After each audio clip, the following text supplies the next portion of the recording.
You're listening to Community Concern. I'm David Coy, and with me is Jim Tressel. How long do you think you can see yourself here in Akron? I've thought about it like I've thought every job I've ever been in, whether it was my first one here, or Miami, or Syracuse, or Ohio State as an assistant, or Youngstown, or Ohio State as a head coach. I've thought to myself, I'm going to work at this like I'm going to be here the rest of my life, because that's what this job deserves. If I'm here the rest of my life, then I treated this job right. If I'm not here the rest of my life and I go somewhere else, I'm going to give that place the effort as if I'll be there the rest of my life. Like I told you earlier, when I was at Youngstown State, I didn't dream about being the head coach at Ohio State. I worked every day at being a good head coach at Youngstown State. And I don't sit around thinking about retirement. In December, I'll be 60. I've already got 37 years in the Ohio State teacher's pension. So, I could retire. But, I enjoy working with young people so much that the thought of retirement doesn't creep into my mind. Nothing at all? No.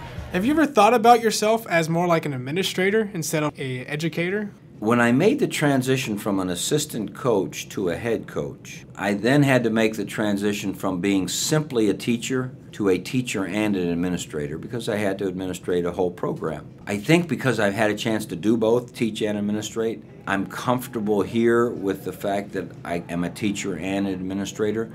I'm hoping one day I'll be able to teach a course. Once I get my feet in the ground and get all my R's in order and that type of thing, I would really enjoy teaching a course. I always taught the coaching of football class at Youngstown State and Ohio State. I always liked classroom, and so I'm hoping someday that I can get back in the classroom as well. Is that a subject you want to teach? Would you want to do that, or would you want to do something else? I think it would probably be somewhere in the leadership category. I don't know if that would fit best in the business school or sport management. I'd like it to be a little broader than sport.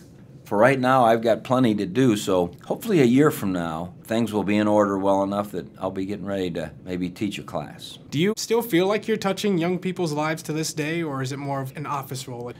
I've tried to stay as engaged with students as I can. When I'm out on the campus, I'm trying to engage with them, trying to go to as many classes to speak and answer questions and see if I can lend anything from my experiences. I feel like I'm having, let's say 25% of my time might be directly touching students and 75% more in the planning and administrative type roles.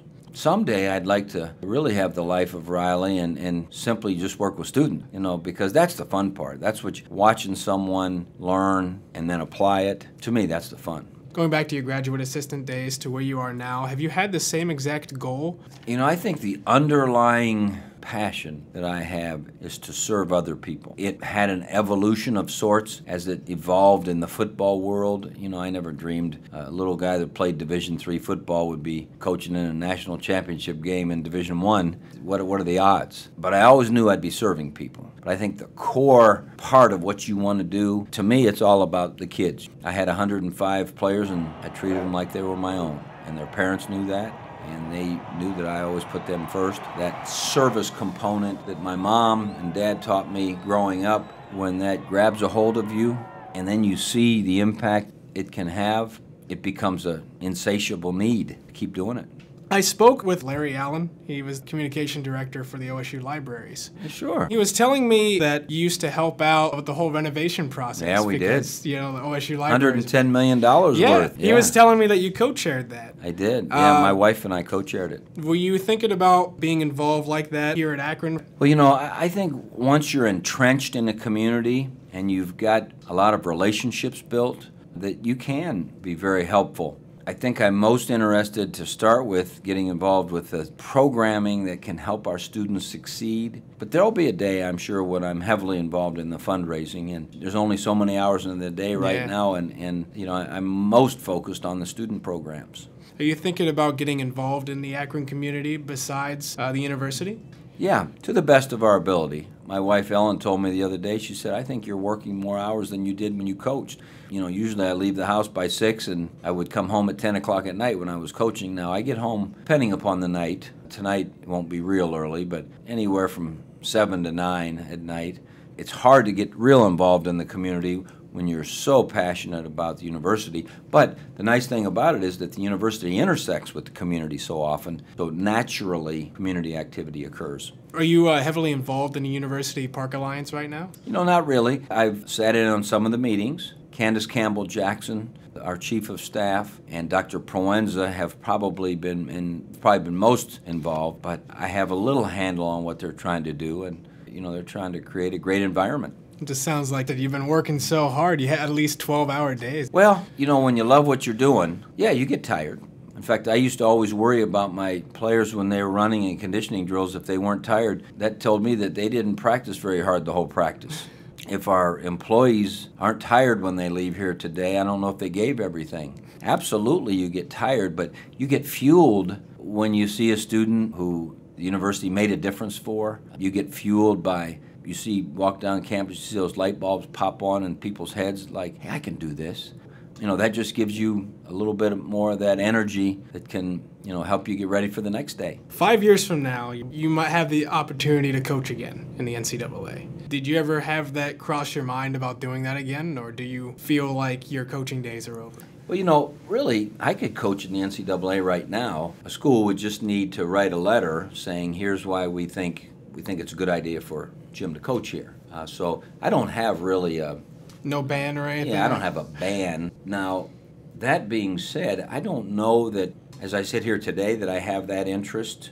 My interests have broadened a little bit. My interests, I think, as I became a head coach and I went from teaching and coaching and recruiting to teaching, coaching, recruiting, and administrating, and being more involved in the community, I think my interests broadened and broadened and broadened. And I think my interest now that I've had some experiences here at the University of Akron that were totally outside of the athletic realm, they've even broadened more. I don't know for sure if going back into a smaller scoped piece of the world would interest me. At least as I sit here today, I don't think that it would. Do you have words of wisdom for them getting closer to graduation, or if they're just starting out in college here at Akron? I would start with saying that you're very fortunate to be here because it's a great place. And it will have great results for you if you use all that's here, all the people, all the facilities, all the opportunities. It will be the time of your life. But you also need to know that it takes a whole lot of time and effort, and that the competition will be very stiff while you're here, but even stiffer when you leave. It's our passion to have you ready to face that competition and then have 4 years of memories and great times and blood, sweat, and tears behind you that you can look back on the rest of your life, and hopefully you'll come back to help us continue to get better and better. Be a part of the Root Crew, right? Be a part of the Root Crew, without a doubt. Always enjoyed talking about the University of Akron and talking about our goals and aspirations. And, whenever we can spread the good news of the University of Akron over the airwaves, we love doing it.